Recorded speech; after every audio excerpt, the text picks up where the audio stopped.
Boa noite, pessoal. Tudo jóia? Pessoal, quem já fez o discipulado livrinho? Quem já estudou, levanta a mão para mim ver. Não vou estar falando uma novidade, então. Para muitas pessoas, para algumas talvez. Mas para a grande maioria não vai ser uma novidade. E a primeira lição do discipulado, o que diz? Vocês lembram? Do que ela trata? Certeza da salvação. Ela fala sobre a salvação, né?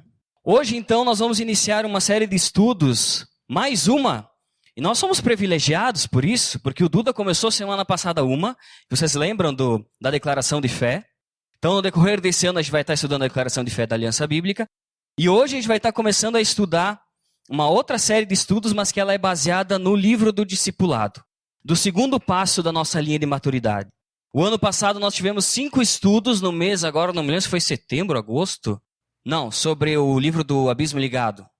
Agora não me lembro direito o mês, mas a gente estudou todas as lições, né? E agora vocês vão, então, ter cá comigo uma conversa sobre cada lição uma vez por mês, né? E a primeira lição, então, ela fala sobre a salvação. E eu vou perguntar para vocês o que é a salvação. Mais do que isso, como nós somos salvos?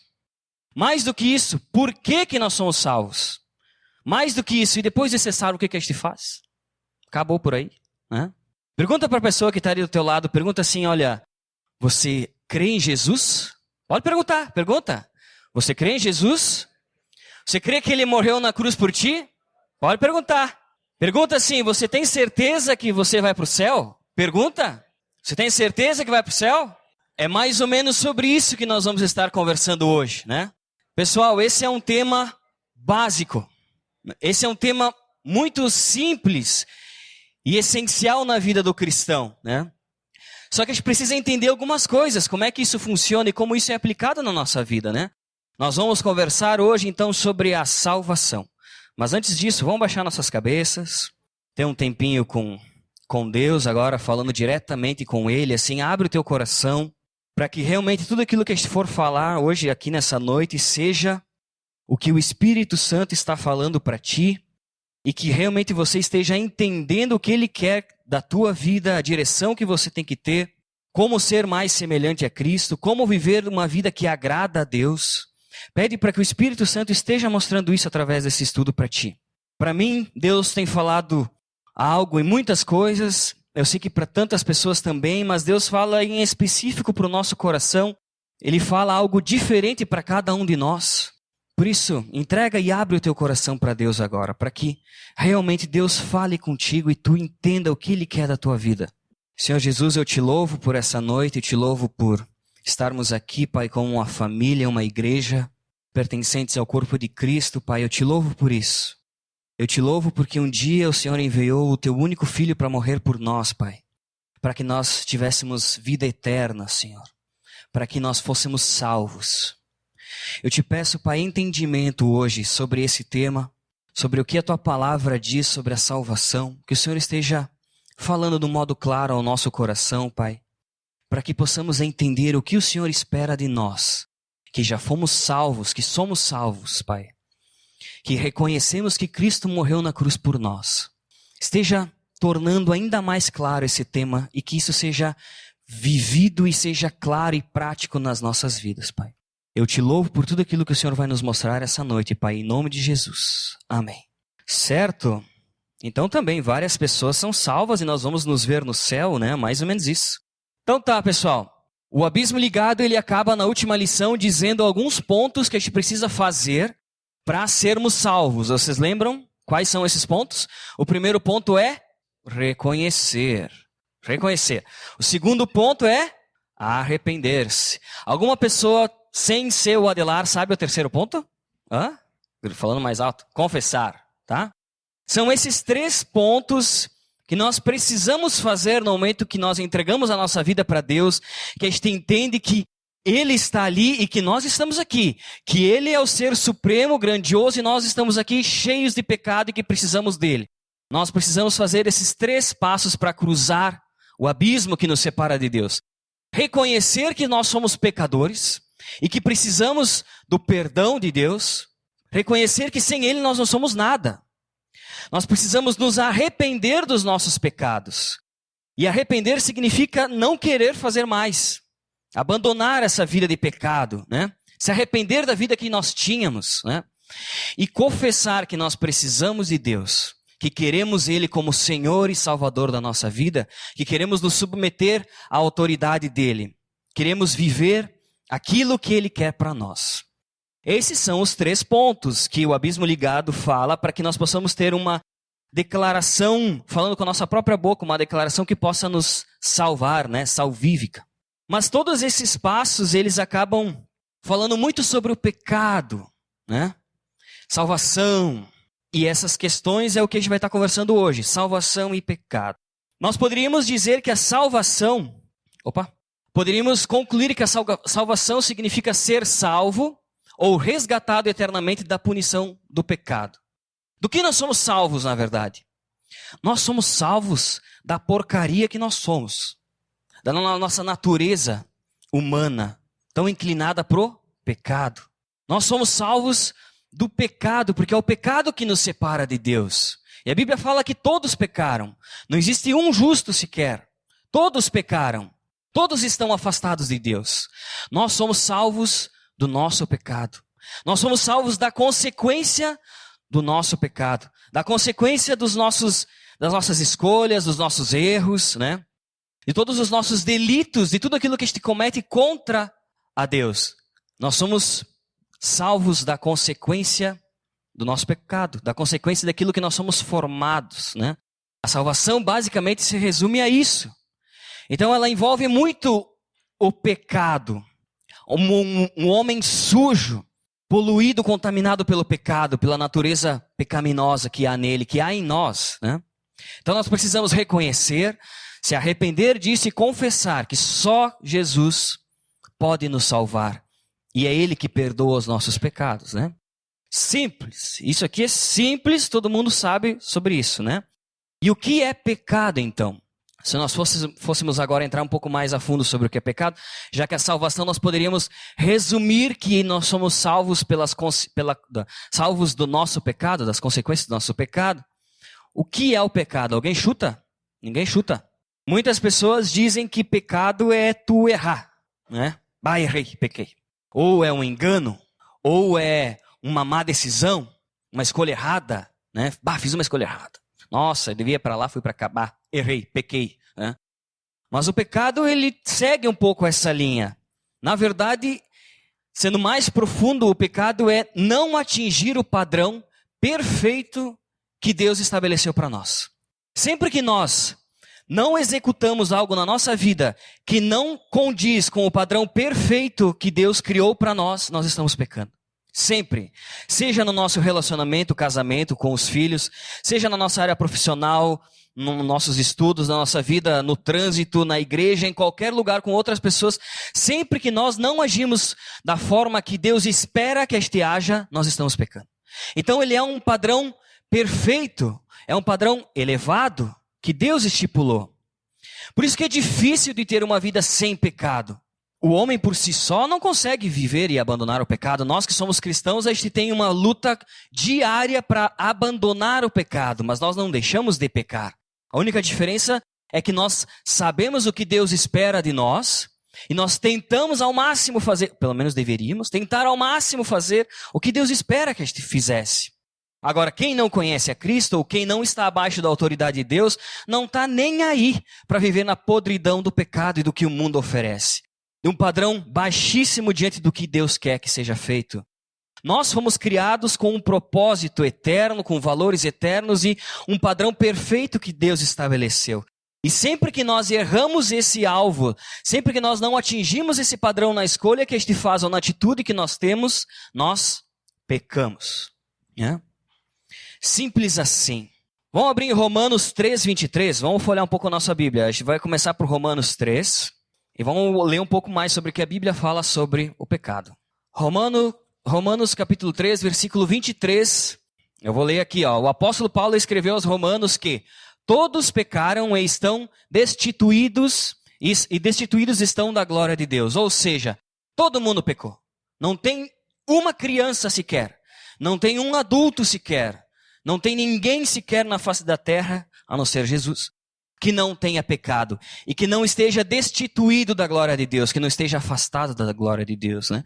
Em Romanos 6, vamos mais algumas folhas para frente, o mesmo versículo 23. Romanos 6, 23 diz assim: pois o salário do pecado é a morte, mas o dom gratuito de Deus é a vida eterna em Cristo Jesus, que é o nosso Senhor, né? Vamos para Mateus, primeiro capítulo de Mateus.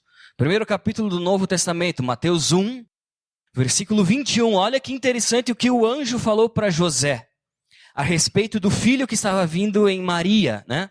Mateus 1, versículo 21 diz assim: ela dará à luz a um filho, e você deverá dar-lhe o nome de Jesus. Puxa, mas por que Jesus? E aí explica. Porque ele salvará o povo dos seus, o quê? Pecados. Sempre tem essa ligação de salvação dos nossos pecados. Jesus, ele veio para nos salvar dos nossos pecados, né? Também João, Evangelho de João, capítulo 1, versículo 29. Diz assim, ó: no dia seguinte, João viu Jesus aproximando-se e disse: vejam, é o Cordeiro de Deus que tira o quê? O pecado do mundo. Esse é Jesus e isso somos nós, pecadores, né? Jesus é aquele que tira o pecado do mundo, né? Então, se eu for perguntar para vocês, quem nos salva? Quem nos salva dos nossos pecados? Quem é? Lembre da resposta, né? Sempre aquela resposta no jardim, na escolinha dominical lá dentro, é sempre a mesma resposta. Eu pergunto para vocês, quem nos salva dos nossos pecados é? Jesus, né? Jesus. Jesus é que nos salva. Não tem salvação em nem outra pessoa, somente em Cristo. Somente no ato que ele teve na cruz por nós, por amor a nós. Eu poderia colocar aqui na tela, mas eu sei que, ou se vocês não sabem, nós deveríamos saber de cor, João 3,16, que explica claramente o papel de Cristo, né? E o porquê que ele veio, que diz o quê? Porque Deus tanto amou o mundo que deu o seu Filho unigênito, para que todo aquele que nele crê não pereça, mas tenha vida eterna. Também 2 Coríntios, essa eu gostaria que vocês abrissem, já que essa aqui a gente já não sabe tanto assim de cor, né? 2 Coríntios 5, 21. 2 Coríntios, capítulo 5, versículo 21, diz assim: Deus tornou pecado por nós aquele que não tinha pecado. Quem não tinha pecado? Jesus. Para que nele, em Jesus, nos tornássemos justiça de Deus. Martinho Lutero, ele sempre fez essa comparação da troca, né? Da grande troca, que ele chamava assim, do nosso pecado pela justiça de Deus. Jesus fez isso, trocou o nosso pecado. Na verdade, Deus entregou Jesus para que fosse trocado o nosso pecado pela justiça. Essa é a troca que foi feita. Jesus tomou o nosso lugar naquela cruz, morreu pelos nossos pecados, para que nós pudéssemos então ter acesso a Deus e fôssemos justos. Justo é aquele que não deve coisa alguma a ninguém, né? Esse é o justo. Então, no ato de Jesus, nós nos tornamos justos para Deus. A grande troca, a troca do nosso pecado pela justiça. É isso que Cristo fez por nós, é Ele que nos salva. E aí algumas pessoas, né, até mesmo nós cristãos, às vezes a gente se pergunta, mas e no Antigo Testamento, como é que funcionava esse negócio de salvação? Já que a gente ficou conversando até agora sobre que Jesus morreu e tudo, e daí agora a gente acredita em Jesus e nós somos salvos. Mas e no Antigo Testamento, como é que era, né? Olha, eu vou dizer para vocês que no Antigo Testamento era praticamente a mesma coisa. Por quê? Porque o homem, ele sempre foi pecador. Sempre. Tanto no Antigo Testamento, como no Novo Testamento, até nós. O homem, ele nunca pôde se salvar. O homem nunca pôde se salvar por si próprio, fazendo coisas, tendo coisas. Tanto no Antigo Testamento como no Novo. Ele sempre esteve abaixo da ira de Deus por conta do pecado. Tanto no Antigo Testamento como no Novo. O homem, ele precisa da graça de Deus e que alguém pague os seus pecados. Sempre precisou. Tanto no Antigo Testamento como no Novo. E somente uma pessoa cumpriu o que foi necessário para a salvação do homem em toda a história. Quem foi? Jesus Cristo. Claro que era um pouco diferente antes de Jesus vir e ser crucificado por nós. Claro que era. Vou dizer para vocês que hoje a nossa vida é muito boa diante do que acontecia no Antigo Testamento. Mas Se nós formos pegar o Antigo Testamento e começar desde Adão, a gente consegue ver o plano da salvação que Deus tinha para o homem. E até o papel de Jesus. Como Deus trabalhou a salvação e como Deus salvou o homem desde o Antigo Testamento. Vamos lá para Gênesis, capítulo 3, versículo 6. Nosso Adão, aquele romântico Adão, que falou para Eva que você é osso dos meus ossos, né? Um homem tão romântico, mas que pecou. E em Gênesis 3 a gente tem essa narração do pecado, né? A narrativa do pecado. Gênesis 3, do versículo 6 ao 7, e depois eu pulo lá para o 21, tá?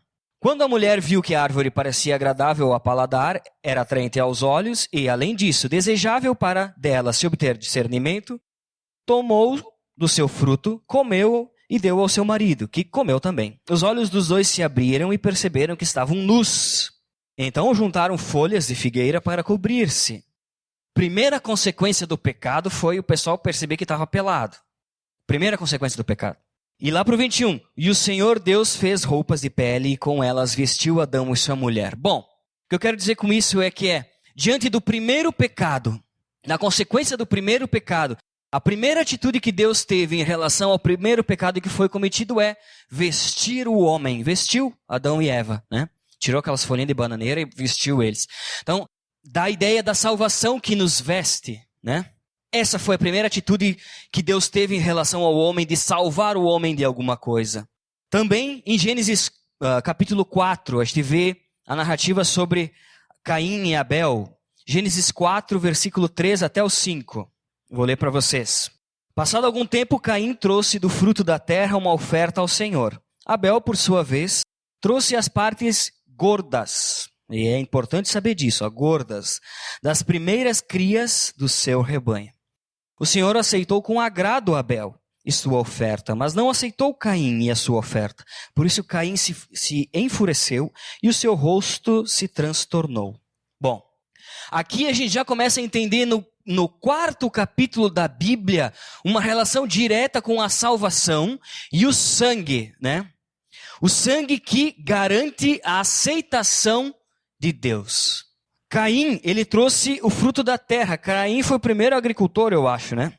E ele trouxe alguns frutos que ele tinha ali e colocou para Deus. Mas Abel, por sua vez, ele trouxe as partes gordas do seu primeiro rebanho, né? Trouxe o que tinha de melhor. Aqui a gente pode entender também uma pequena diferença em dois tipos de pessoa, dois tipos de cristãos. Os religiosos e aqueles que tentam verdadeiramente ser semelhantes a Cristo ou entender o que Deus quer. Caim foi o primeiro religioso. Caim foi o primeiro que cumpriu por cumprir. Que fez porque tinha que fazer. Mais ou menos assim. Foi o primeiro religioso. Agora Abel fez um sacrifício de sangue, né? E o sangue que garante a aceitação, garantiu a aceitação e a aprovação de Deus. Isso já é uma ilustração do que viria mais para frente em Jesus, né? Também, terceiro ponto, a gente pode ver sobre a salvação que nos protege da ira de Deus. E quando eu falo sobre isso, é sobre a história de Noé. Vocês lembram? Noé, a arca de Noé, o dilúvio. O dilúvio veio para aniquilar todo aquele povo que era contrário e que não vivia o padrão elevado que Deus tinha, ou seja, um povo pecador. E assim então Deus enviou o dilúvio, mas disse para Noé, vou te salvar, né? E ali Noé então construiu a arca, fez tudo aquilo ali, toda aquela arca simbolizando o quê? Deus salvou Noé e sua família e tantos animais da sua ira. Então, também temos uma ilustração sobre salvação no dilúvio e na história de Noé, como Deus, o próprio Deus salvou Noé, sua família e um pedaço dos animais, né, da sua própria ira. Também, na história, cerca de 20 séculos depois que Abraão, né, Abraão que ofereceu Isaque. Vocês lembram da história de Abraão que foi lá para matar Isaque, porque Deus tinha pedido para matar Isaque, para sacrificar, e ele obedeceu e foi até lá. E quando ele chegou para fazer o sacrifício, o que aconteceu? Deus disse, para tudo. E deixou o cordeirinho ali, né? Só que, cerca de 20 séculos depois que Abraão foi oferecer Isaque, outro pai levantou o seu único filho. Mas dessa vez, né, nessa vez que esse pai, Deus, colocou o seu único filho em sacrifício, não teve nenhum outro cordeiro para ser o substituto.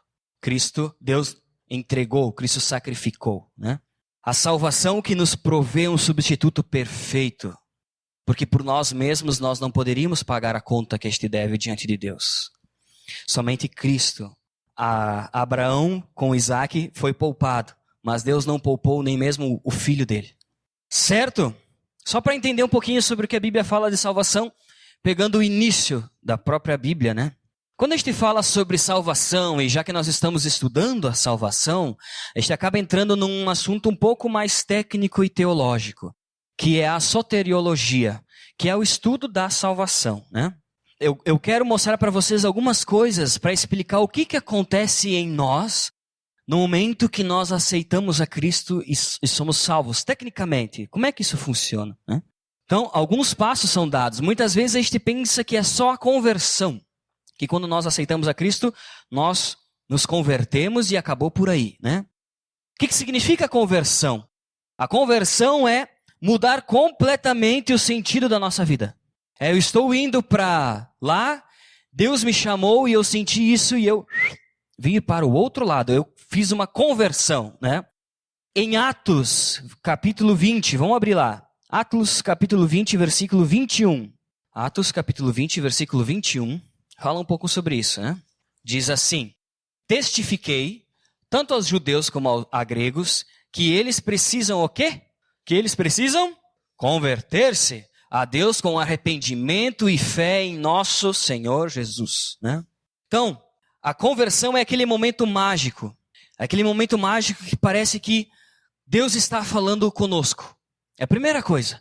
Nós que somos pecadores, que o Espírito Santo está morto dentro de nós, que vivemos uma vida de pecado, nesse momento, a gente parece que escuta a voz de Deus e diz: Michel, é contigo o negócio. E a gente se depara com algo que a gente não consegue entender. É aquele momento que Deus se revela para nós. Naquele momento que Deus nos confronta. Naquele momento que Deus ele fala conosco, nosso coração ele começa a queimar e a gente sente: peraí, tem algo maior do que eu nesse mundo. É nesse momento que eu entendo então que eu preciso dedicar e voltar a minha vida a esse Deus. E isso é a conversão. É deixar, peraí, não é esse pouquinho, é isso que eu não tinha visto até então. Isso é se converter. Só que só isso não basta. Após a conversão, a gente tem a regeneração. E para entender um pouco melhor, vamos ler João, capítulo 3, versículo 3. Bem simples. Dizendo que, digo-lhes a verdade, diz o versículo, né? Ninguém pode ver o reino de Deus senão nascer de novo. E esse nascer de novo não é nascer, entrar na barriga da mãe de novo e nascer criança. Não é isso, mas é nascer de novo o que? Espiritualmente. É no momento da regeneração, depois da conversão, nesse momento da regeneração que o Espírito Santo que estava dentro de nós, que estava morto, apagado, ele acende novamente. Isso aconteceu conosco no momento que a gente entendeu e ouviu, peraí, tem Deus. Nossa, o que é isso? Nunca ouvi isso antes. Se acende novamente dentro de nós o Espírito Santo. Nós nascemos de novo. Esse é o processo de regeneração. Só que nascer de novo não bastaria para ser salvo. Nós precisamos do quê? De justificação. Nós precisamos ser perdoados e justificados por Deus. E ali a gente vai para Atos de novo. Voltem lá para o livro de Atos, capítulo 13. Versículo 38 até o 39, que diz assim, Atos 13, 38 e 39. Portanto, meus irmãos, quero que saibam que mediante Jesus lhe é proclamado o perdão dos pecados. Por meio dele, todo aquele que crê é justificado de todas as coisas das quais não podiam ser justificados pela lei de Moisés. Então, por meio de Jesus, nós temos o perdão dos nossos pecados. E também, para todo aquele que crê em Jesus, a justificação de todas as coisas. De todas as coisas. Então, após a conversão, no momento que eu escuto a voz de Deus e Ele está falando comigo, uma coisa que eu nunca entendi, naquele momento que eu sinto que, acendeu o Espírito Santo dentro de mim, e aquilo começa a queimar a justificação. No momento que eu entrego minha vida para Deus, eu sou justificado, porque eu creio no que Cristo fez por mim. Depois disso, e antes disso, se não tivesse a justificação, o que aconteceria do homem se ele fosse perdoado somente uma vez dos pecados, de todos os pecados, e ele não poderia pecar nunca mais, o que lhe iria acontecer? 5 minutos depois, o que ele iria fazer? Ia pecar de novo, né? Se Deus me perdoasse agora de todos os meus pecados, de tudo que eu cometi em 29 anos, não parece, mas eu tenho 29 anos. Em 29 anos, me perdoasse agora, daqui 5 minutos o que eu ia fazer? Pecar de novo. Porque a nossa natureza é o quê? Inclinada para o pecado. Por isso que nós precisamos ser justificados. E justificado significa que quando Deus olha para mim, Ele não vê a mim, mas Ele vê o sacrifício de Jesus lá na cruz e me esconde. E assim eu posso ter um relacionamento com Deus. Senão todos nós, por mais que Cristo tivesse morrido lá na cruz, por mais que Deus tivesse falado conosco, por mais que nós tivéssemos novamente acendido o Espírito Santo dentro de nós, se nós não tivéssemos sido justificados, feitos justos e sendo enxergados justos por Deus através do sacrifício de Jesus, nós não iríamos para o céu. Por isso a importância do que Cristo fez por nós, porque é isso que garante a nossa salvação e é o que nos mantém num contato diário com Deus, por causa disso.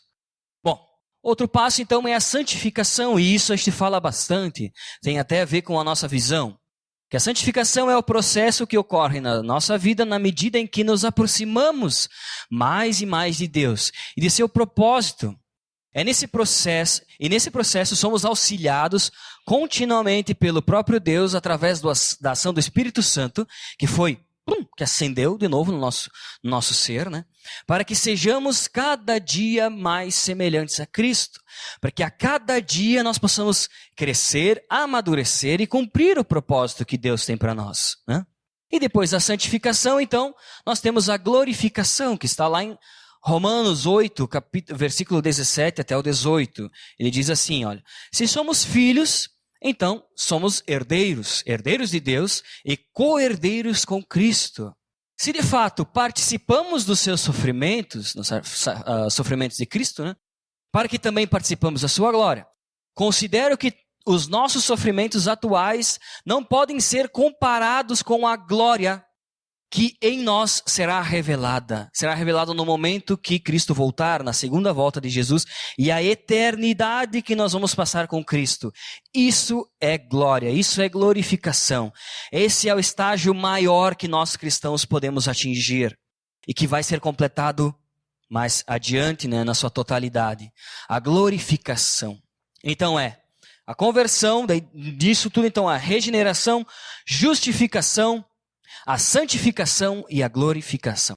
Tudo isso acontece no momento que eu digo, Senhor, eu te aceito como meu Salvador. Eu reconheço que tu morreu na cruz por mim. Eu reconheço que sou pecador e que preciso do perdão dos meus pecados. Eu reconheço e quero viver abaixo da tua autoridade.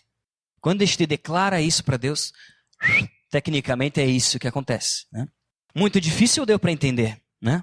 Eu gosto de algo mais técnico às vezes, mas uma coisa que não é tão técnica e que eu sofro muito, já sofri, hoje menos, né? Acredito que não tenho mais passado por isso, dúvida se eu realmente sou salvo. Deixa eu contar uma historinha para vocês. Eu já achei que Jesus ia voltar umas 2 vezes na minha vida já. Achei que Jesus ia voltar. Teve uma vez que eu me lembro claramente, eu estava no ensino fundamental, eu acho ainda, e eu estudava de manhã. E eu fui dormir, durante a noite eu senti um frio na barriga que vocês não fazem ideia. Uma coisa assim, que eu disse, gente, Jesus vai voltar amanhã.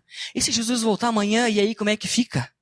E eu comecei a ficar. Passei a noite inteira fazendo a oração, entregando minha vida para Jesus. Entregava. Porque eu tinha certeza que Jesus ia voltar na manhã, naquela noite. Tava para vir, eu sentia aquilo ali. Era quase como se eu escutasse as trombetas, né? Foi um sofrimento enorme. Tá, peguei no sono, aí eu acordei, minha família estava todo mundo em casa, beleza. Não, Jesus não voltou, ninguém foi arrebatado até então, pelo que eu pensava e imaginava, né? Ninguém foi para o céu, tá tudo tranquilo. Andei mais algumas quadras, eu ia pro colégio com um amigo meu e eu passava e tocava a campainha, e ele era cristão, e eu tocava a campainha dele e esperava ele vir para nós irmos juntos pro colégio. Eu toquei a campainha e esperei mais de 10 minutos fora. Eu tinha certeza que tinha ficado. Certeza que fiquei, certeza. Jesus voltou, eu não ouvi, fiquei aqui e agora vou pagar os pecados, né? Vou pro inferno. barbaridade. Depois ele veio para fora, botou a cabeça todo descabelado, eu tinha acordado atrasado. Aí eu vi que, bom, tem mais alguém, acho que então Jesus não voltou e não aconteceu nada. Mas muitas vezes nós temos dúvidas se somos salvos, ou algumas pessoas já passou isso na cabeça. Isso bate, sabe? Tem até algumas igrejas e doutrinas e pensamentos que dizem que a gente perde a salvação. Isso faz com que a gente fique balançando de um lado para o outro, sabe? Mas, depois de várias circunstâncias, hoje, essa foi a última que eu contei para vocês. Teve uma outra que eu não me lembro muito bem com detalhes, essa tem mais detalhes. Que eu achei que Jesus ia voltar e que eu tinha ficado, né? Mas tudo bem. Como nós podemos ter certeza da nossa salvação? Que nós somos salvos? Por isso que eu pedi para você perguntar para a pessoa que está ao lado, tem certeza que vai para o céu? Tem certeza? Tem certeza? Se eu morrer agora, vai para onde? Né? Pode perguntar para alguém que não é cristão, para alguém que não conhece a Cristo, ou até mesmo para um cristão. Muitas vezes as pessoas não sabem o que vai acontecer. E a vergonha é que, realmente, até cristãos não sabem o que vão fazer, para onde vão, se morrerem agora, né? 1 João, capítulo 5, versículo 11 e 13. Como ter certeza da nossa salvação, que somos salvos? Diz assim, 1 João, capítulo 5, versículo 11 e 13. E este é o testemunho. Deus nos deu a vida eterna. E essa vida está em seu Filho. A partir daqui fica bem interessante para nós, né? Quem tem o Filho, tem a vida. Quem não tem o Filho de Deus, não tem a vida. Simples assim. Ele continua dizendo, para ficar um pouco mais claro, se a gente não entendeu ainda, né? Escrevi-lhes estas coisas a vocês que creem no nome do Filho de Deus, para que vocês saibam que têm a vida eterna. Então é bem fácil. Se eu tenho Filho, se eu acredito, se eu creio, e crer não é saber que existiu, é entregar minha vida e basear minha vida naquilo que Ele quer que eu faça. Porque essa é uma diferença muito grande entre acreditar e crer, né? Muitos acreditam, muitos até entendem e reconhecem que existiu Jesus, até mesmo a existência de Deus, mas não entregam a sua vida, não creem, não têm fé, não colocam a sua vida abaixo da autoridade de Deus e de Jesus, né? Mas nós que fizemos tudo isso, podemos ter a certeza, e é isso que diz, que temos a vida eterna, que somos salvos, né? Tem outro versículo também em João, agora não 1 João, João, voltando bem lá no início do Novo Testamento, João capítulo 10, versículo 27 até o 30, ele deixa um pouquinho mais claro até também essa questão. Ele diz assim, as minhas ovelhas ouvem a minha voz, e eu as conheço, e elas me seguem. Eu lhes dou a vida eterna, e elas jamais perecerão. E aqui é interessante, ninguém as poderá arrancar da minha mão. Meu Pai que as deu para mim é maior do que todos. Ninguém as pode arrancar da mão do meu Pai. E eu e o Pai somos um. Ou seja, ninguém pode tirar a salvação daquele que acredita, daquele que crê, daquele que entrega a sua vida a Cristo, que se submete à autoridade de Cristo, que busca cumprir o padrão de Cristo, busca abandonar o pecado e viver a Cristo, ser semelhante a Cristo. É assim que nós temos certeza que nós vamos para o céu e que vamos ser glorificados e ter uma vida glorificada no céu com Jesus, né? Bom, fiquei conversando com vocês bastante tempo sobre como é que funciona a salvação, como é que nós somos salvos, do que nós somos salvos, quem nos salva, como é que é esse processo, mas o que interessa é, a gente é salvo, e agora? Porque muitos de nós, a gente chega até esse momento de se converter, de se regenerar, de ser justificado, busca até ser santo, mas e agora? E agora, o que a gente faz?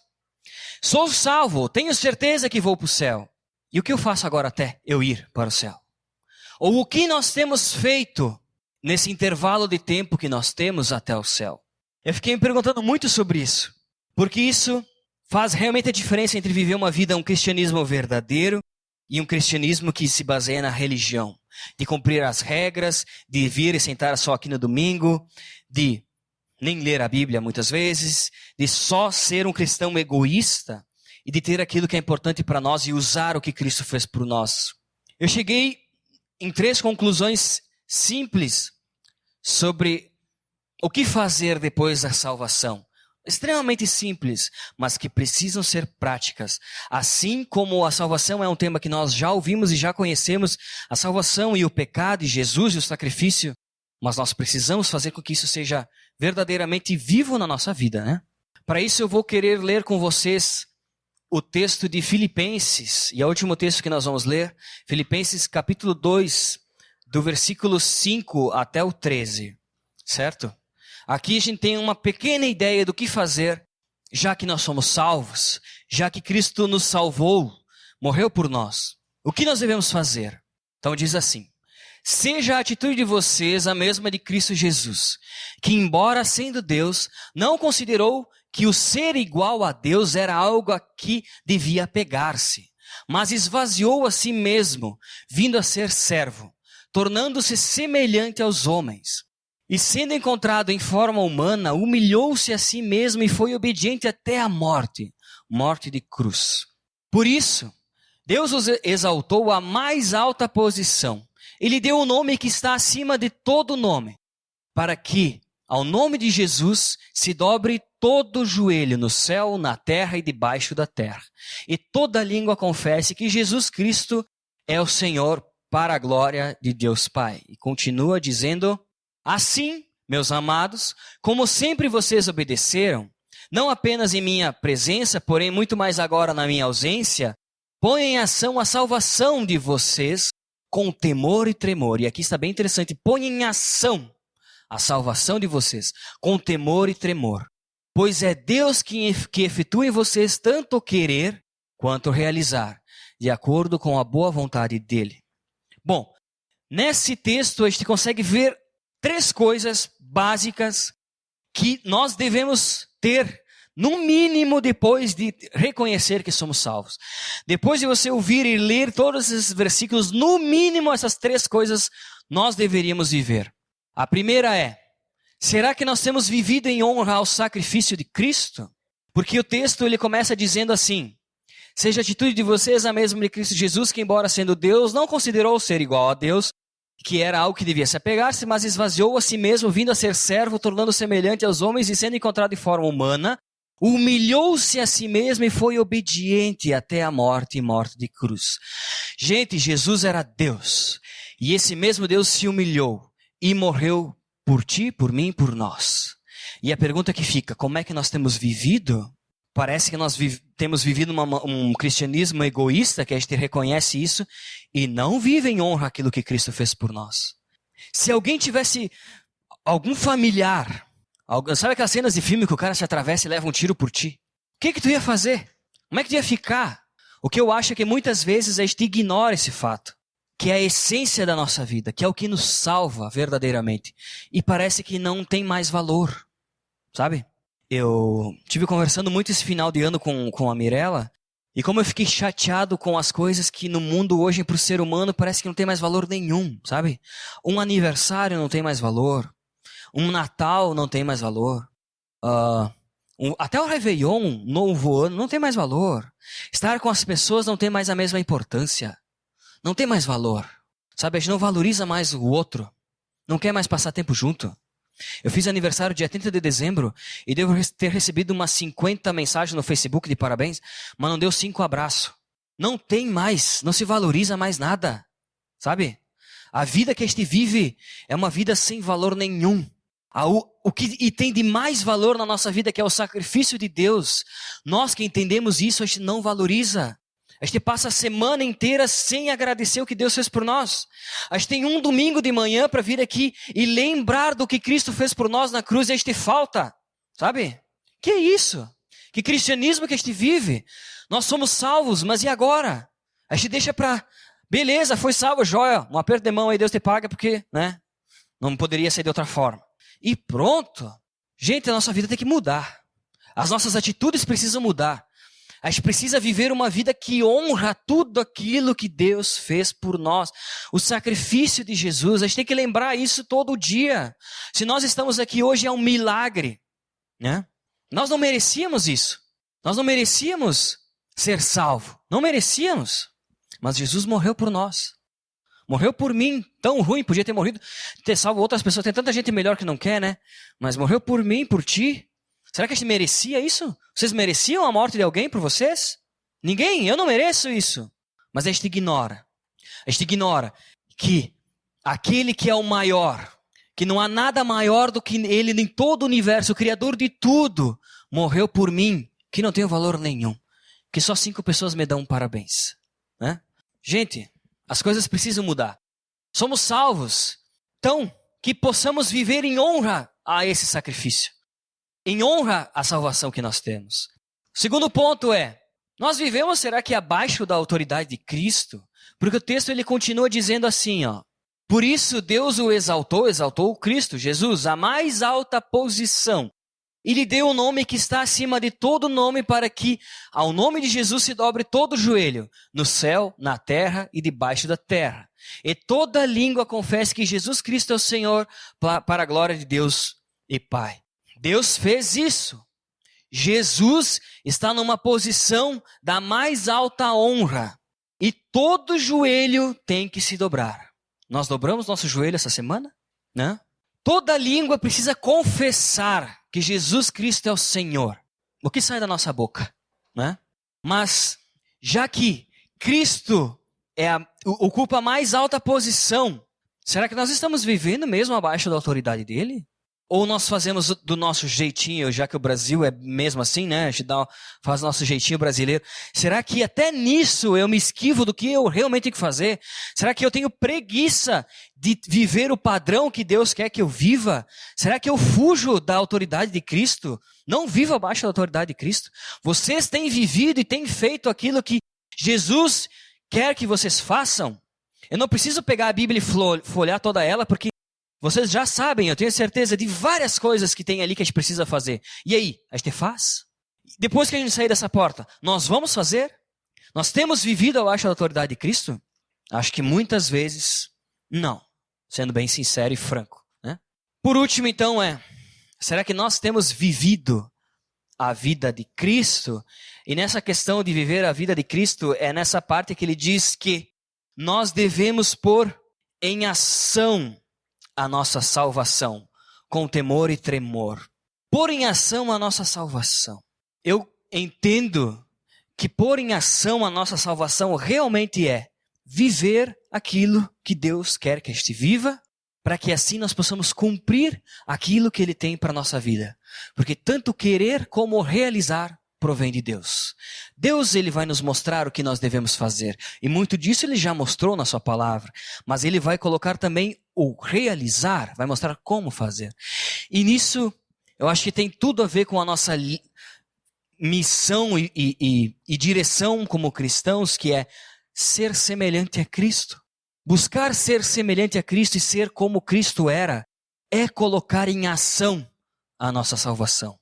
É viver em honra aquilo que Jesus fez por nós, é viver abaixo da autoridade dele, é pôr em ação a salvação. Né?